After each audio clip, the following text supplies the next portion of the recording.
My earliest memories of the Y go back when I was a young kid, elementary school. Swimming at the Y was my first recollection. I would have been probably 6 years old, so it's been a while. I grew up on the west side, so I was familiar with the west side Y. But to be real honest, I really didn't know all about the Y until I was recruited on the board about 14 years ago. We'd go down and we'd play basketball in the morning, we'd swim. I was never a jock, but I was pretty good swimmer. Spending time swimming at the Y was a natural for me.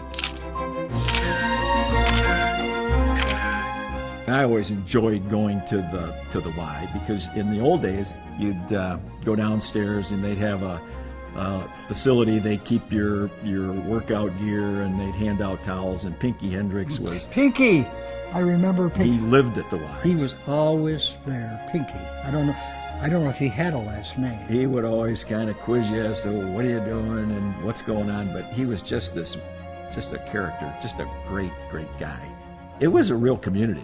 Just fit into my needs in growing up, interacting with adults and other kids, and an organization, that really had values.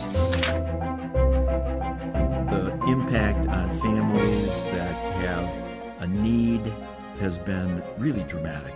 The inclusiveness of the Y. So if you can't afford to be a member of the Y, they will offer you a scholarship. Honesty, integrity, being forthright with others. Maybe it's the Christian heart that allows them to just always focus on the mission of the Y. It's Christian-centered. There are not a lot of organizations that I think have the kind of impact on families and community and others that the YMCA does. There have been some marvelous examples of the YMCA collaborating with and partnering with other organizations and making a greater impact on the community. The Y doesn't do things just on their own. It's not just about selling their brand. It's really about having a problem identified and seeking out the resources in the community to solve the problem. And sometimes it's the Y by itself, and a lot of times it's really collaboration with others in the community. The Y has had a long history of involvement with Grand Rapids Public Schools that has been invaluable to lots of youth over many years.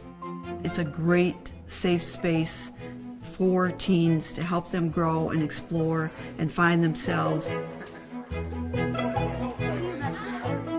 It's a wonderful learning opportunity for a child to associate with others in that kind of learning environment. And I think it's where the future lies, is working on these problems in the community together. I believe that the Y will continue to find its role in our community. I think they've done that for the past 150, and where they're at today, it's extremely relevant to what's going on in our community.